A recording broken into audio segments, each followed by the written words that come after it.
Welcome to concept minds. कैसे आप सभी लोग? मुझे उम्मीद है बहुत अच्छे होंगे। हम लोग अपने इस हिस्टोरियोग्राफी सीरीज में आगे बढ़ते हैं एंड आज का हमारा जो टॉपिक है वो है imperial school of history writing. पिछले लेक्चर में हम लोगों ने देखा कि फ्रेंच रिवॉल्यूशन के बाद जो हिस्ट्री राइटिंग के पैरामीटर्स थे वो बदल गए थे एंड इंडिया में गवर्नर जनरल वॉरेन हेस्टिंग के एफर्ट से एक नया हिस्ट्री राइटिंग का स्कूल इमर्ज हुआ and that was oriental school of history writing. लेकिन 1815 तक आते आते oriental school of history writing declined and in place of that school a new school imperial school of history writing emerged. तो ऐसे क्या factors थे कि यूरोप से ही एक नया स्कूल इमर्ज हुआ जो कि ओरिएंटल कंक्लूजन से डिनाई करता था, उसको डिनाई करता था और एक अपना नया कंक्लूजन दे रहा था। उसका रूट इंडस्ट्रियल रिवॉल्यूशन में छुपा हुआ था। इंडस्ट्रियल रिवॉल्यूशन एक्चुअली 1815 तक आते आते यूरोप में और स्पेशली करके इंग्लैंड में इंडस्ट्रियल रिवॉल्यूशन काफी मैच्योर हो चुका था and production was very huge, surplus was very big. In that case उन्हें एक ऐसे मार्केट की जरूरत थी जो इकोनॉमिकली पावर हाउस हो और जो ब्रिटिश कंट्रोल में हो, ताकि हम लॉन्ग टर्म तक वहां से इकोनॉमिकल गेन कर सके। हियर कम्स द इंडिया, क्योंकि इंडिया का उस समय जो ग्लोबल ट्रेड में शेयर था वह 24% के आसपास था, अराउंड 24%, एंड इंडिया में ब्रिटिश रूल भी था। तो इसीलिए जो नए हिस्टोरियंस इमर्ज हुए उन्होंने आइडियोलॉजिकली इंडिया को एक ऐसे नेशन के रूप में प्रमोट करना चाहा जो खुद से अपना डेवलपमेंट नहीं कर सकता और उसको एक आउटसाइडर, एक फॉरेन इंफ्लुएंस की जरूरत है। और इसी अप्रोच के साथ एक नई हिस्ट्री राइटिंग स्टार्ट हो गई। तो ऑब्जेक्टिव क्लियर था कि इंडियंस को यह फील कराना कि तुम्हारे लिए ब्रिटिश रूल एक सिविलाइजिंग मिशन है जो तुम्हें मॉडर्न बना देगा, इसीलिए तुम ब्रिटिश रूल को खुले दिल के साथ एक्सेप्ट करो। और इसीलिए नए नए आइडियाज एंड नए नए आइडियोलॉजीज प्रमोट किए गए। उसी में एक आइडियोलॉजी था white man's burden theory. White man's burden theory actually यह थ्योरी 1899 में रुडयार्ड किपलिंग ने दी थी, लेकिन यह आइडिया पहले से ही यूरोप में इमर्ज था। वहां पर लोग पहले से ही इसको लेकर के आगे बढ़ रहे थे। क्या था white man's burden theory? White man's burden theory कहता है कि पूरे दुनिया में जितने भी व्हाइट्स हैं they are more civilised and they have burden on their shoulders, कि पूरे दुनिया को वो क्या करें? सिविलाइज करें। एंड यही सिविलाइजेशन का जो मिशन है हमारा, यह पूरे दुनिया तक पहुंचाने के लिए पूरे दुनिया में व्हाइट मैन्स का रूल होना, व्हाइट मैन्स का एम्पायर होना जरूरी है। तो इस तरीके से यह बर्डन थियरी इंडियंस को सुनाई गई कि हम तुम्हें मॉडर्न करने के लिए आ रहे हैं। और क्योंकि यह एक थियरी है, देखो हम ऐसे कोई साधारण बात नहीं कर रहे हैं, बड़े बड़े विद्वान कह रहे हैं, बड़े बड़े इंटेलेक्चुअल्स कह रहे हैं कि whites are more superior, more intellectual and more civilised. इसीलिए उनके रूल को अगर आप एक्सेप्ट करते हो तो आप भी सुपीरियर, सिविलाइज्ड एंड मॉडर्न हो जाओगे। तो इस तरीके से इस थियरी के साथ इंडियंस को यह ब्रिटिश रूल को एक्सेप्ट करने के लिए प्रमोट किया गया। एक और थियरी प्रमोट की गई and the next theory was utilitarianism. Utilitarianism इसको जेम्स मिल ने प्रमोट किया।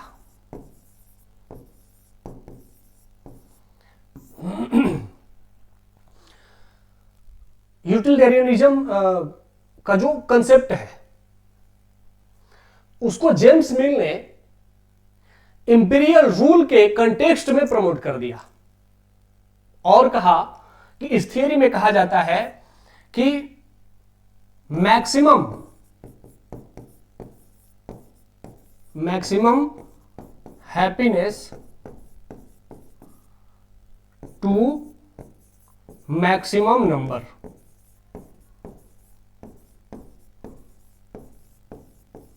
मीन्स कोई भी एक्ट है, गवर्नेंस है, रूल है, अगर वह मैक्सिमम हैप्पीनेस ला रहा है मैक्सिमम नंबर को, तो वह रूल जस्टिफाइड है। एंड हियर जेम्स मिल ने पहले एक बुक लिखा जिसमें हिस्ट्री ऑफ ब्रिटिश इंडिया करके उन्होंने एक बुक लिखी 1817 के आसपास। एंड उसमें उन्होंने बताया कि जो एंशिएंट एंड मिडिवल इंडिया है एक्चुअली वह एक डेस्पोटिक, मतलब एक ऐसा रूल है जहां पर कि जो रूलर है उसका लोगों के वेलफेयर से कोई लेना देना नहीं होता है और वह सिर्फ और सिर्फ डिक्टेटरशिप के रूप में काम करता है। तो ऐसे में इंडियन रूल मैक्सिमम लोगों को मैक्सिमम हैप्पीनेस नहीं सिक्योर कर सकता। इसीलिए ब्रिटिश रूल अगर यहां आया है तो वह मॉडर्न रूल है, सिविलाइज्ड रूल है और वह मैक्सिमम लोगों को मैक्सिमम हैप्पीनेस सिक्योर करता है। तो लोगों को क्या करना चाहिए, लोगों को यह जो कंसेप्ट है ब्रिटिश रूल का उसको एक्सेप्ट कर लेना चाहिए। ठीक है, इसमें इन्होंने कहा यूटिलिटेरियनिज्म में कि जो इंडिया में ब्रिटिश रूल है उसको क्या करना चाहिए, उसको पावर सेंट्रलाइजेशन करना चाहिए। पावर सेंट्रलाइजेशन क्यों? क्योंकि जब तक पूरे इंडिया पर एक रूल नहीं होगा, एक एम्पायर रूल नहीं करेगा, तब तक इंडिया का डेवलपमेंट, मॉडर्नाइजेशन सिक्योर नहीं हो सकता है। इसीलिए यूटिलिटेरियनिज्म कहता है कि पावर का क्या करो, सेंट्रलाइजेशन करो। इसी दौर में आप लोग देखेंगे कि 1833 का एक्ट आता है और जो बंगाल का गवर्नर जनरल था उसको गवर्नर जनरल ऑफ इंडिया बना दिया जाता है और पूरा ब्रिटिश एम्पायर उस एक गवर्नर जनरल के अंतर्गत आ जाता है। तो पूरा पावर एक व्यक्ति में सेंट्रलाइज हो जाता है। ठीक है, फिर उन्होंने कहा कि सोशल रिफॉर्म करो और पावर सेंट्रलाइजेशन पूरे इंडिया में करने के लिए पूरे इंडिया में बड़े स्तर पर जो देसी रजवाड़े थे उनके राज्य को छीन करके और ब्रिटिश एम्पायर में मिलाया जाने लगा। और यह पूरा इनिशिएटिव 1857 तक चला, जिसमें सबसे बड़ा इनिशिएटिव लेकर के लॉर्ड डलहौजी आता है, जो कि बड़े स्तर पर देसी रजवाड़ों को समाप्त करके जो लोकल प्रिंसेस थे उनके जो राज्य थे उनको ब्रिटिश रूल में मिला दिया जाता है। तो इंडियंस का रूल समाप्त करने में एक आइडियोलॉजी यूटिलिटेरियनिज्म का बहुत बड़ा रोल था और जेम्स मिल ने इसको प्रमोट किया। फिर उसने कहा कि सोशल रिफॉर्म लेकर के आओ। Why social reform? क्योंकि यूटिलिटेरियन क्या कहता है कि सोसाइटी में लोग स्टैटिक है। इंडियन सोसाइटी क्या है? डेस्पोटिक है, स्टैटिक है, वह प्रोग्रेसिव सोसाइटी है नहीं।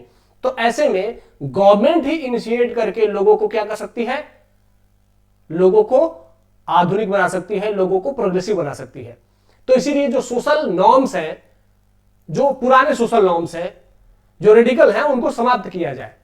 और इसीलिए इसी आइडिया के साथ हमारे यहां कुछ गवर्नमेंट्स के द्वारा एवोल्यूशन एक्ट्स इंट्रोड्यूस किए गए, जैसे एबोलिशन ऑफ सती एक्ट, ठीक है, remarriage of window act.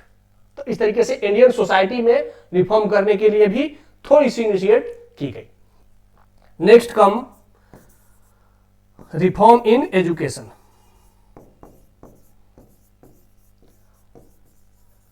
James मिल ने कहा कि जो इंडियन एजुकेशन सिस्टम है वह मॉडर्न नहीं है, ट्रेडिशनल है एंड उसमें कोई साइंटिफिक टेम्परामेंट नहीं है।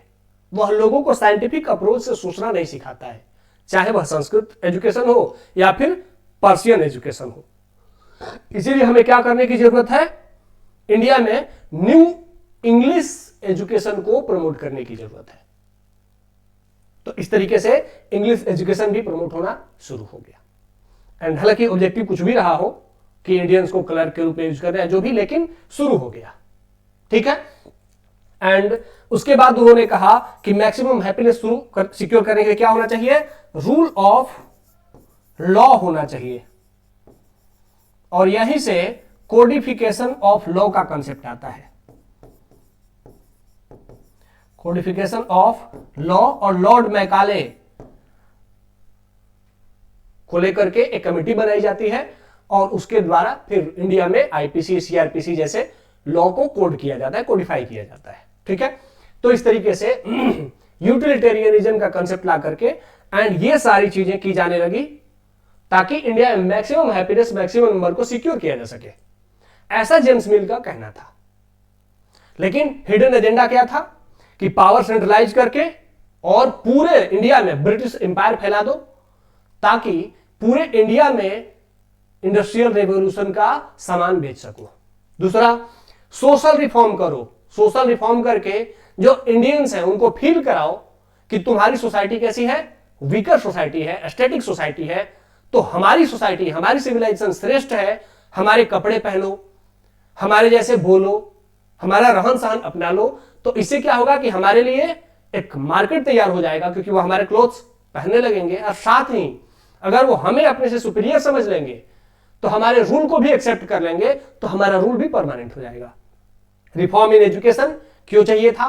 क्योंकि इंडियंस को अगर रूल करना है तो हमें इंडियन लैंग्वेज सीखने की जरूरत पड़ेगी, और वो बहुत मुश्किल है क्योंकि इंडिया में कोई एक सिंगल लैंग्वेज नहीं है। तो ऐसे में क्यों ना इंडियंस को एक कॉमन सिंगल लैंग्वेज सिखा दिया जाए, और इससे फिर हम उन पर रूल करना आसान हो जाएगा। तो यहां पर इंग्लिश एजुकेशन को प्रमोट किया गया। और रूल ऑफ लॉ क्यों लाना है? क्योंकि इंडिया का जो सोशल लॉ है, इंडिया का जो ट्रेडिशनल लॉ है, वो बहुत ही जेनरिक है, जेनरस है। टैक्स सिस्टम भी बड़ा इजी है, लोग टैक्स कभी देते हैं कभी नहीं देते हैं। ऐसे में अगर हमें इंडिया को रूल करना है, परमानेंट रूल करना है, तो एक पुलिस सिस्टम, एक जुडिशियल सिस्टम, ये सब होना चाहिए और इंडियंस उसको एक्सेप्ट भी करने चाहिए। और इसीलिए रूल ऑफ लॉ और मॉडिफिकेशन ऑफ लॉ का कंसेप्ट भी इंडिया में इंट्रोड्यूस किया गया जेम्स मिल के आइडियोलॉजी के साथ। ठीक है, एक और आइडियोलॉजी प्रमोट की गई, एंड वो आइडियोलॉजी थी, जो थर्ड आइडियोलॉजी थी, वह थी सोशल डार्विनिज्म।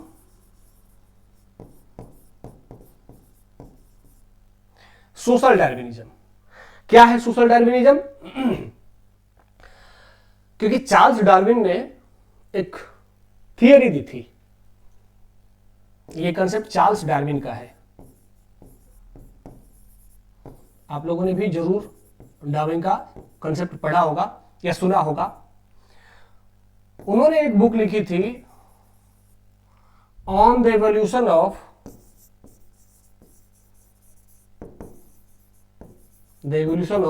स्पीसीज,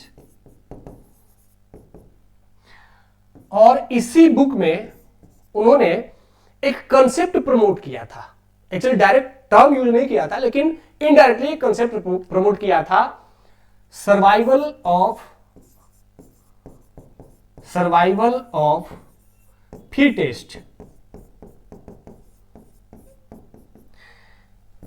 और इसमें चार्ल्स डार्विन ने प्रमोट किया कि कोई भी strong society, race, religion and nation naturally जो वीक रेस है, वीक सोसाइटी है, वीक रिलीजन है, उस पर डोमिनेट करता है। तो इसीलिए यूरोप या European society, European race, European religion, यह क्या है? यह स्ट्रॉन्ग है। तो इसीलिए नेचुरली यह पूरी दुनिया को रूल करेगा। इसीलिए जहां जहां भी अगर यह यूरोपियन डोमिनेंस हो रहा है, वहां की सोसाइटी को क्या करना चाहिए? नेचुरली इसको एक्सेप्ट करना चाहिए, ताकि वह भी क्या हो सके? स्ट्रॉन्ग हो सके।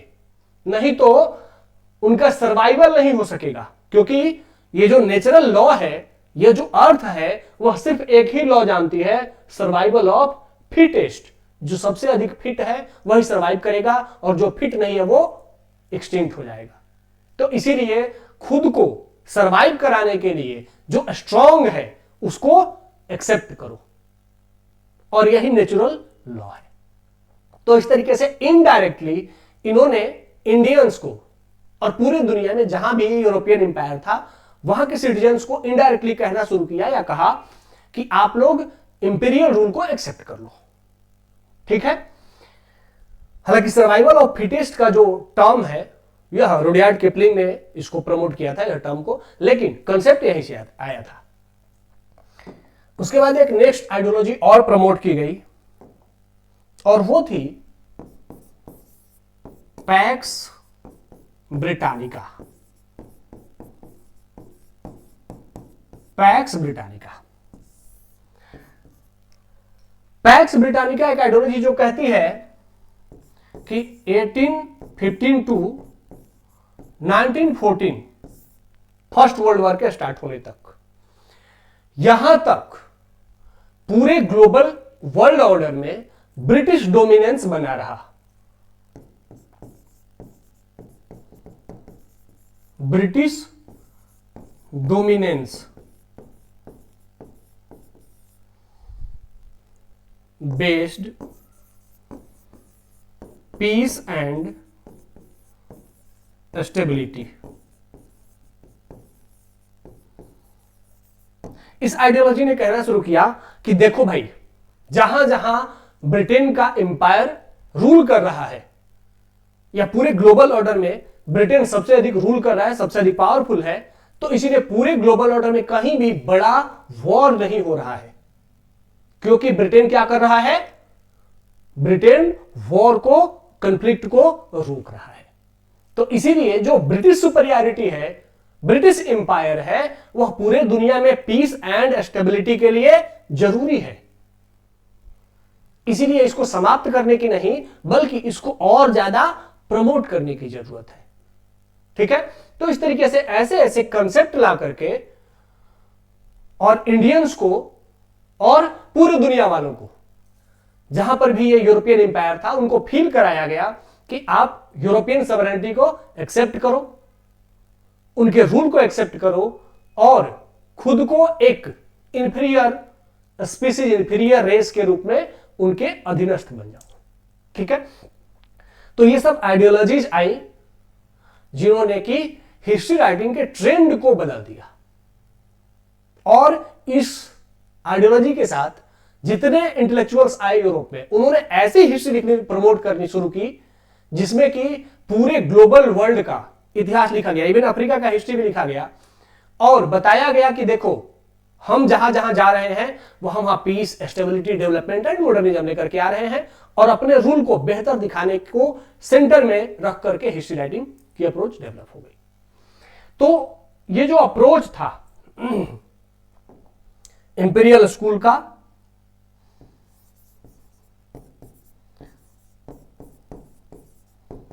इंपीरियल स्कूल का जो कोर फीचर था,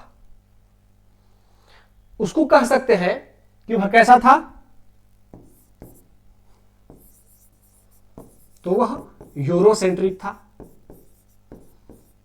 मतलब पूरे ग्लोबल ऑर्डर में यूरोप को सेंटर में रख करके और हिस्ट्री राइटिंग की शुरुआत हो गई। ठीक है, साथ ही इसमें सुपेरियरिटी कॉम्प्लेक्स था। मतलब ये मानते थे कि they are superior to the other races, किसी भी दुनिया के अदर रेस से ये ज्यादा सुपीरियर है। ठीक है, उसके साथ ये जो स्कूल था, इसमें एक और बड़ा कोर फीचर था। क्या था? Support to the British rule. ये जो हिस्ट्री राइटिंग हो रही थी, इसमें ब्रिटिश रूल को प्रमोट किया जा रहा था, सपोर्ट किया जा रहा था। ठीक है, एंड नेक्स्ट फीचर था focus on political history. Focus on political history, क्योंकि अगर सोशल एंड इकोनॉमिकल हिस्ट्री लिखने लगेंगे तो पूरे दुनिया में सोशल एंड इकोनॉमिकल डेवलपमेंट दिखने लगेगा। क्योंकि एंशिएंट इंडिया में हम दिखा सकते हैं ना कि हमारा ट्रेड कहां से हो रहा था? पूरे यूरोप से हो रहा था, चाइना से, साउथ ईस्ट एशिया से होता था। And economically we were super power. Even 1800 तक हम पूरे दुनिया में सबसे बड़े इकोनॉमिकल सेंटर के हब थे। तो इसीलिए इन्होंने इकोनॉमिकल हिस्ट्री नहीं लिखी, सिर्फ पॉलिटिकल हिस्ट्री लिखी।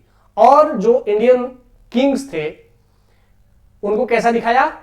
डेस्पोटिक दिखाया, क्रूर दिखाया, बर्बर दिखाया, ताकि ब्रिटिश रूल को क्या करे? जस्टिफाई कर सके। ठीक है। And the next feature was communal division. Communal division of India. इन्होंने इंडिया को कम्युनली डिवाइड दिखाया कि हिंदू इंडिया अलग है, मुस्लिम इंडिया अलग है। तो इस तरीके से जो imperial school of history writing थी उसके ये कुछ कोर फीचर्स थे। अब आते हैं इसमें कौन कौन से इंपॉर्टेंट इंटेलेक्चुअल्स थे। तो सबसे पहला नाम आता है जेम्स मिल का। इन्होंने 1817 में यह बुक लिखी थी, the history of British India. और इस बुक में उन्होंने इंडियन हिस्ट्री को 3 भाग में डिवाइड कर दिया और उसको क्या कहा? Hindu, Muslim and British era. उन्होंने एंशिएंट इंडिया को हिंदू ईरा कहा, मिडल इंडिया को मुस्लिम ईरा कहा एंड मॉडर्न इंडिया को ब्रिटिश ईरा कहा। ये जो डिवीजन था यह कम्युनल डिवीजन था, दिखा रहा था कि सोसाइटी को एक कम्युनली डिवाइड करना चाहते हैं। साथ ही यह डिवीजन यह भी दिखा रहा था कि देखो हिंदू एंड मुस्लिम ईरा में इंडिया मॉडर्नाइज नहीं हो सका एंड ब्रिटिश इंडिया आपको मॉडर्नाइज कर रहा है, modern language, modern scientific approach, modern education लेकर के आ रहा है। तो British rule automatically Hindu and Muslim rule से बेटर है। ठीक है। तो इस तरीके से इसका सबसे पहला फीचर जेम्स मिल की हिस्ट्री राइटिंग का सबसे पहला फीचर क्या था? Communal division of past. सबसे पहला फीचर यही था। ठीक है। दूसरा फीचर क्या था? दूसरा फीचर था इनका कि इन्होंने यह दिखाने का प्रयास किया कि Indian civilisation was inferior and despotic. अब उन्होंने दिखाने की कोशिश करी कि जो वैदिक सिविलाइजेशन है या बाद में जो इस्लामिक रूल आया ये सभी क्या है? ये इंफीरियर सिविलाइजेशन है एंड डेस्पोटिक है, निरंकुश है, बर्बर सिविलाइजेशन है। ठीक है। सबसे बड़ी बात क्या है कि he never visited India,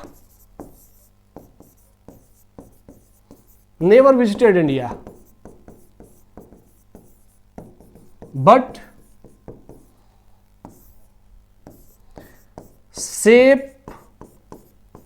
shaped the narrative against India। बिना भारत आए भारत के अगेंस्ट, इंडिया के अगेंस्ट नैरेटिव सेट करने में जेम्स मिल मास्टर बन गए। तो इस तरीके से जेम्स मिल की जो इंपीरियल हिस्ट्री राइटिंग थी उससे हम अपडेट हुए। अब नेक्स्ट दूसरे जो हैं यह है विंसेंट आर्थर स्मिथ। इन्होंने 3 बड़ी बड़ी बुक लिखी है, लेकिन इन्होंने बहुत सारी किताबें लिखी हैं इंडिया पर। लेकिन इनकी जो सबसे फेमस बुक है वो है the early history of India.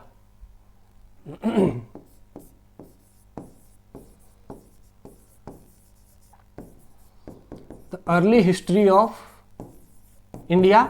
और उसके बाद इन्होंने ऑक्सफोर्ड पब्लिकेशन के लिए भी लिखा था, जो कि ये सामने है, the Oxford history of India. And एक थर्ड बुक इन्होंने लिखी थी सम्राट अशोक के बारे में, Ashoka the Buddhist emperor of India. Ashoka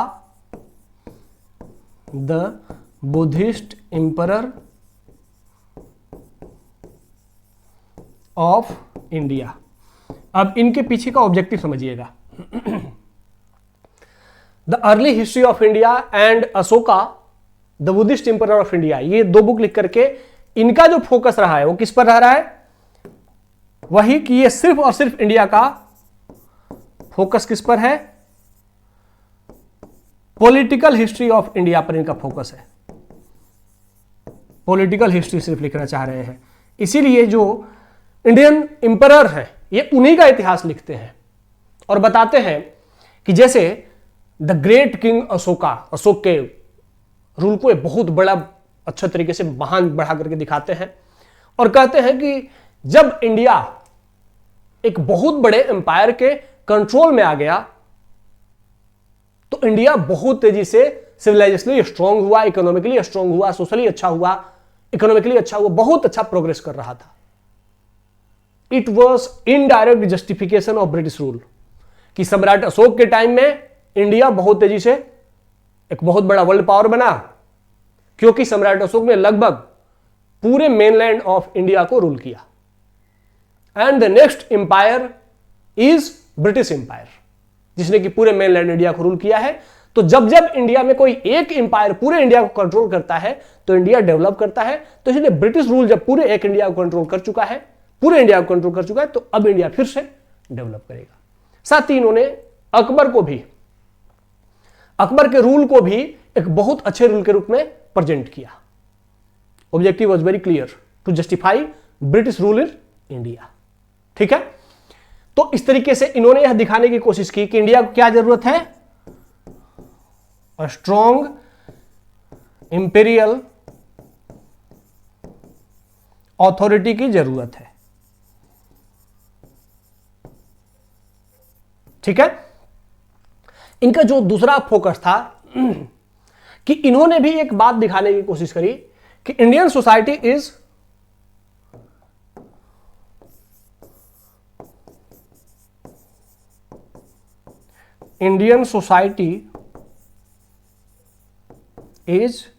static and need foreign input to develop। इन्होंने भी यही दिखाने की कोशिश करी कि इंडियन सोसाइटी एक स्टैटिक सोसाइटी है जिसमें डेवलपमेंट ऑटो बाय सेल्फ नहीं आता है, कोई ना कोई फॉरेन इन्फ्लुएंस होना चाहिए, वो चाहे वैदिक रूल हो या फिर इवन अशोकन एम्पायर में भी उन्होंने फॉरेन इन्फ्लुएंस दिखा दिया। अकबर के रूल को बहुत अच्छा दिखाया और कहा कि देखो ये फॉरेनर्स हैं, मुगल फॉरेनर्स हैं, आए यहां पर देखो इकोनॉमिकली काफी इंडिया आगे बढ़ रहा है अब। तो इस तरीके से इन्होंने भी एक बायसनेस दिखाया कि ब्रिटिश रूल को इंडियंस एक्सेप्ट कर सके। जो थर्ड इंटेलेक्चुअल हैं वह है John Dowson. Actually Henry Elliot and John Dowson दोनों ने मिलकर के यह बुक लिखा था, history of India as told by its own historians. Book का नाम है, ध्यान से देखिएगा, इसमें जो बुक का नाम है अपने आप में इंपॉर्टेंट है, history of India as told by its own historians.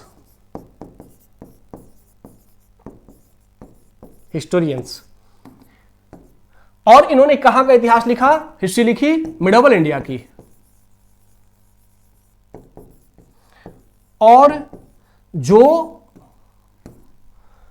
Persian text था जिसमें कि बर्नी, इसामी, निजामी, इन लोगों ने जो हिस्ट्री लिखी थी उसको इंग्लिश में ट्रांसलेट करके और दिखाने की कोशिश की कि देखो जो सल्तनत रूलर्स थे या फिर जो मुगल रूलर्स थे उनका ऑब्जेक्टिव क्या था? To impose communal agenda only, to convert Indians into Islamic rule.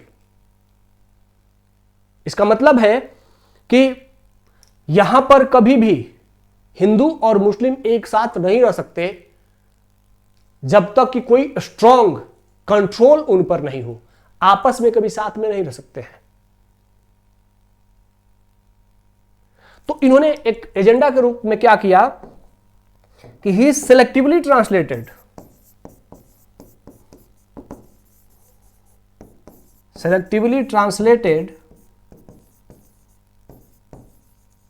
some Persian text, जो जहां पर जिस बुक में, जो हिस्ट्री बुक के रूप में क्लेम किया जाता था और जिसमें बहुत अधिक कम्युनल वायलेंस था, उसी बुक को इन्होंने सेलेक्टिवली ट्रांसलेट किया and highlighted temple destruction.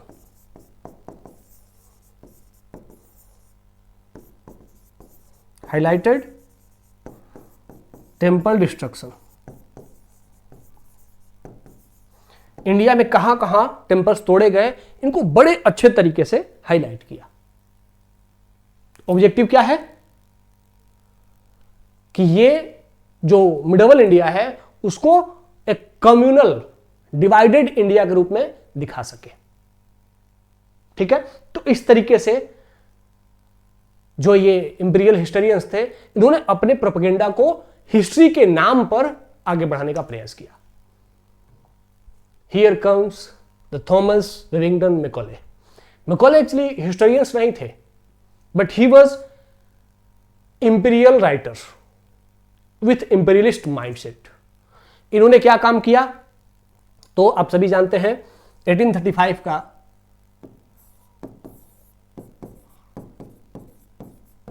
Minute on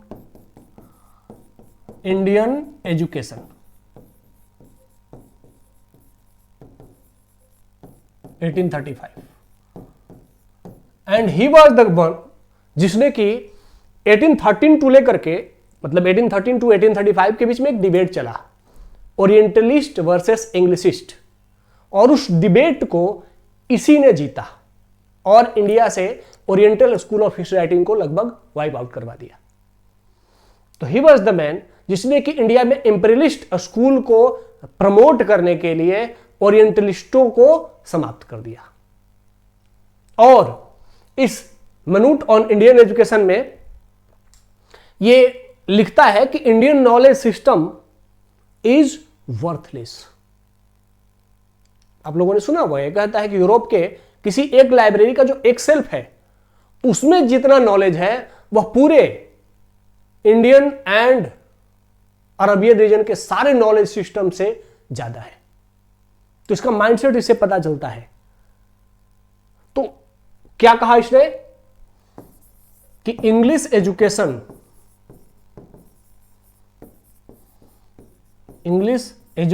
is compulsory to promote civilisation या सिविलाइजेशनल वैल्यू इन इंडिया। तो इस तरीके से इसके इनिशिएटिव से इंडिया में इंग्लिश एजुकेशन को प्रमोट किया गया। अब आते हैं इंपैक्ट क्या रहा, impact of oriental imperial study, imperial school. तो पहला इंपैक्ट क्या है, पहला इंपैक्ट है कि introduced modern historical method.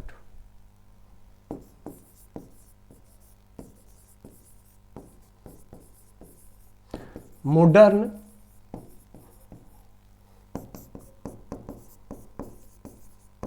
Historical method means कि इन्होंने चाहे अपना कोई भी बायसनेस रहा हो, बट दे क्लेम दैट कि हम जो हिस्ट्री लिख रहे हैं वह आर्कियोलॉजी एंड लिटरेरी सोर्सेस को बेस बना करके लिख रहे हैं, हम अपनी ओर से कोई हिस्ट्री नहीं लिख रहे हैं। तो इस तरीके से इंडिया में एक मॉडर्न हिस्ट्री राइटिंग को स्टार्ट करने में, मॉडर्न अप्रोच को प्रमोट करने में इन लोगों का बहुत बड़ा रोल था। And second and more important impact was origin of nationalist school, nationalist school of history writing. इन्होंने इंडिया को इतना वीक और डेस्पोटिक दिखा दिया, लेस सिविलाइज दिखा दिया कि इंडियंस में गुस्सा आने लगा, और इनको काउंटर करने के लिए इंडियंस ने अपने हिस्ट्री को खुद से रिसर्च करना शुरू कर दिया, और इंपैक्ट कि इंडिया में फिर से एक नया school of history writing emerge हुआ, जिसने कि नेशनलिस्ट अप्रोच के साथ एंशिएंट एंड मिडिवल इंडिया का हिस्ट्री लिखना शुरू किया और बताना शुरू किया कि नहीं, हम तुम्हारे से पॉलिटिकली, सोशली, इकोनॉमिकली हर जगह से सुपीरियर थे,